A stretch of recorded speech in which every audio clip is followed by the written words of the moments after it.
I love older sci-fi space shows like Babylon 5 because of how its creator, J. Michael Straczynski, would incorporate existential questions and philosophy into the overarching larger narrative, thus bringing more meaning, gravitas, and critically value to the audience.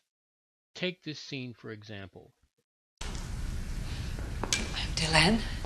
Unacceptable answer. I already know your name. Who are you? Dylan. If you repeat an unacceptable answer, the penalty will be increased. Who are you? I'm the ambassador for Minbar. Unacceptable. That is only your title. What other people call you when you choose to hide behind formalities. Who are you? I'm the daughter of... Unacceptable.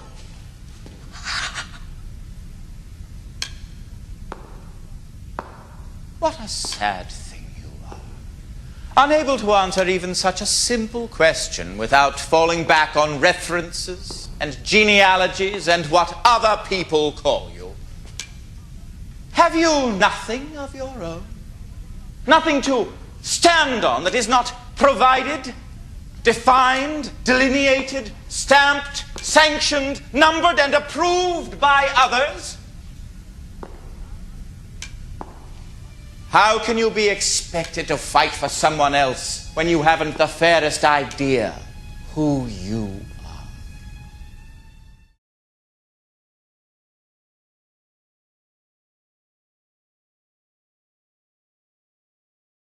How do you define yourself? Take everything away from a man and what is left. Why, nothing, some might respond. Or perhaps they might say, just the man, and both might be correct. Why? Because of how a blue pill man defines himself. Taking everything away from a man can sometimes be the best gift he's ever received and the delivery mechanism for a red pill moment. Because he is finally able to recognize and understand that the most valuable commodity he possesses can never be taken away. His capacity and potential as a human with agency, or in other words, himself. A newly red-pilled man is emancipated from the distractions of his former blue pill existence, right along with the illusion that his external possessions or position in life is somehow an accurate measure of his character and self-worth. They are not, and never will be. And for the sake of tongue-in-cheek, let's just call them the metrics of the matrix. This is the topic for this episode of the XT Files.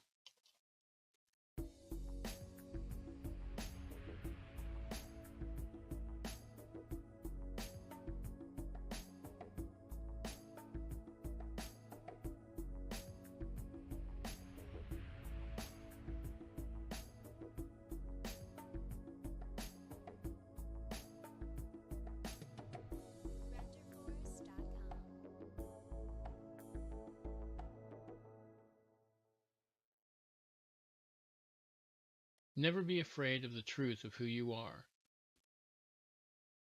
Which brings about the next question. Who are you? How do you define yourself as a person? What is your self-worth based on? Consider this diagram for just a moment. Place yourself at the center and try to imagine what would happen and what would be left if this occurred.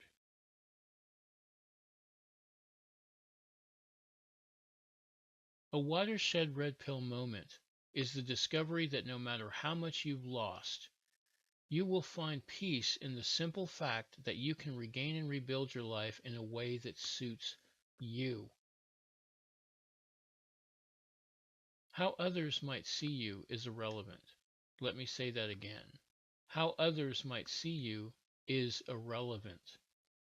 Because most blue pill men will tend to think you would react as they would.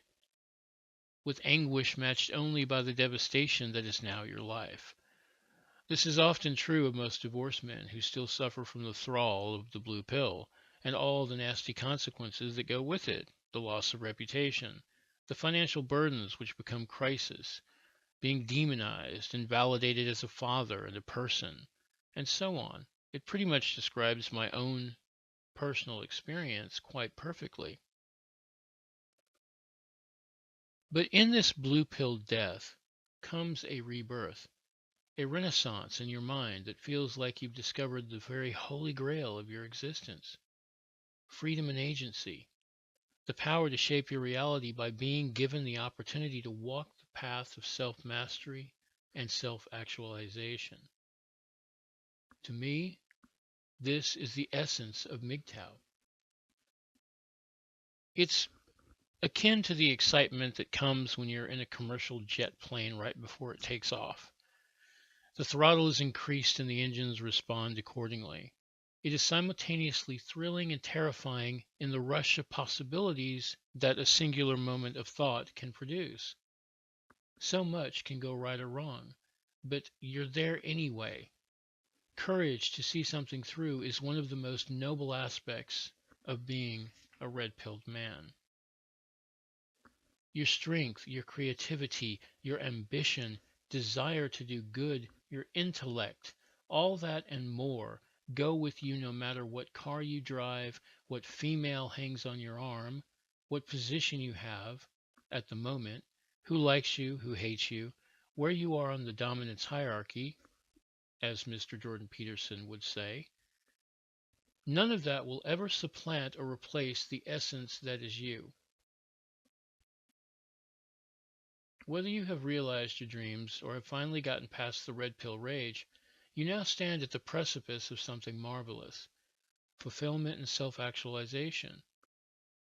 Every day will always be the first day of the rest of your life, and each day you can take a step in a direction that is in sync with your desires. Letting go of others' expectations is the real beginning.